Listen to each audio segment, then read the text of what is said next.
Hi, my name is Louise Bishop and I'm the Communications and Marketing Manager. You may be wondering what the purpose of my role is. I'm going to try and explain this to you today and hopefully leave with a better understanding. I'm going to look at 5 main objectives. The first one is improve the internal communications across the teams and young people. The second one is improve the awareness, understanding and positive perceptions of the Good Shepherd Centre. The third one is to strengthen the Good Shepherd Centre brand identity. The fourth one is to build relationships with the local community. And lastly, and for me the really fun part, is to plan and organise events to celebrate achievements and key celebrations. Internal communications. Communicating is easy, right? Of course it is. We all talk to each other every day, whether it be through a text, a phone call, email or face to face. But are we all getting the right information at the right time? Do we have access to the information we require easily? Are we getting information that is not relevant to us? This includes the young people. How do they receive information about what is happening in the centre and how are they getting their voices heard to the wider staff team? We have listened to the staff and young people and we're investing in an intranet to improve our internal communications. This will really allow us to share all of our communications on a safe and private platform in real time.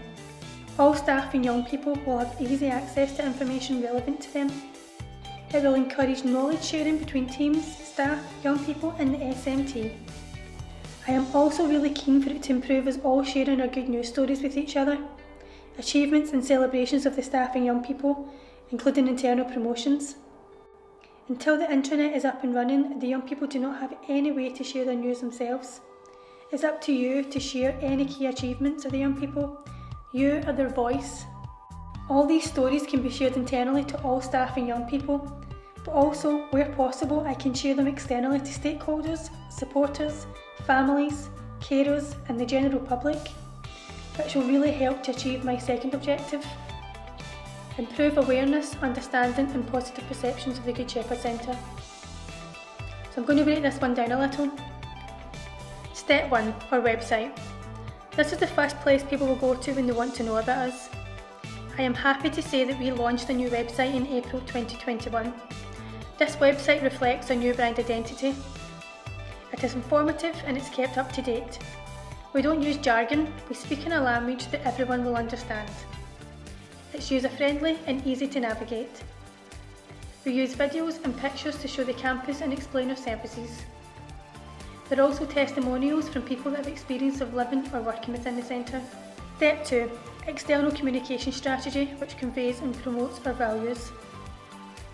As I mentioned before, communicating is easy, but the key is who we communicate to, how we communicate, what we communicate and when we communicate. That all needs to be carefully planned. At the moment we communicate through emails, Twitter, the newsroom on our website and when staff attend meetings and conferences. We need to get better at communicating all our positive stories internally, and once we've achieved this, communicating externally will be easy. A quarterly newsletter will be introduced that will include all of the positive stories in one communication that can be shared widely throughout the year. Remember, without you, there's no stories to share. You're the voice of the young person. I rely on you to tell me what is happening in the houses and in school. Strengthen the Good Shepherd Centre brand identity. You might not think that this is important. It is. We are not a huge brand like Apple or McDonald's, but having a strong and consistent identity is key to ensuring we are recognisable and memorable. If our identity is consistent, it shows our services are as well. So how do we do this? As I mentioned before, we launched our new website that reflects our new brand identity. This was the first step in creating our new identity. As a team, we picked a clear font, chose a colour palette, agreed our core values and agreed what language we should and should not use. From there, a designer created a set of guidelines for us. The next step is to roll this out. Templates will be created for paperwork, brochures and so on, as this helps to keep the consistency. The type of photography we use is important. A picture can explain more than reading a paragraph of text. Our tone of voice will be adapted depending on our audience. How we explain things to a young person and the language we use will be different to, say, a social worker. Our values of kindness, nurturing, resilient and rights respecting is reflected in everything we do. along with hope. This is embedded into our ethos, and we believe without hope we cannot achieve our goals. The new website was created to convey the new style of brand. This is one of the first things that people will see, therefore it's important that this reflects our identity and our values and gives a positive first impression. Build relationships with the local community. I definitely think that this has improved throughout the years. The more we're getting our positive stories out there, the more people want to know about us and support us. We already have a lot of support from local businesses. In 2019, Hewlett Packard announced that we were one of 3 chosen charity partners for 2 years. Sainsbury's, Co-op and Morrison's support us for various events by providing us with food and refreshments. They've also been known to send in gifts at Easter and Christmas. The local cafe, Scoff and Patter, has kindly sent in pizzas for everyone. Support works both ways though, which is why on occasions we have supported the local primary school by providing them with plants to help their garden.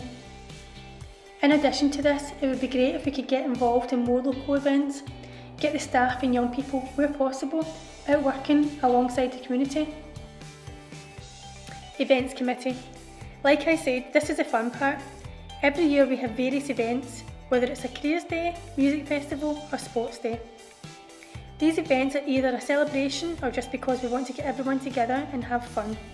These events are for the young people, but it's also a great way for staff to get to know one another. We have had music events called G in the Park with barbecue inflatables. We've also had Christmas dinner for over 100 people. There is an events committee that work together to plan these events, but we're always happy to hear ideas if anyone would like to join the committee. Please let me know. Thank you for your time today. I hope this has helped and you have a better understanding of what I do and how we can support each other, but most of all, how we can work together as a team and support the young people.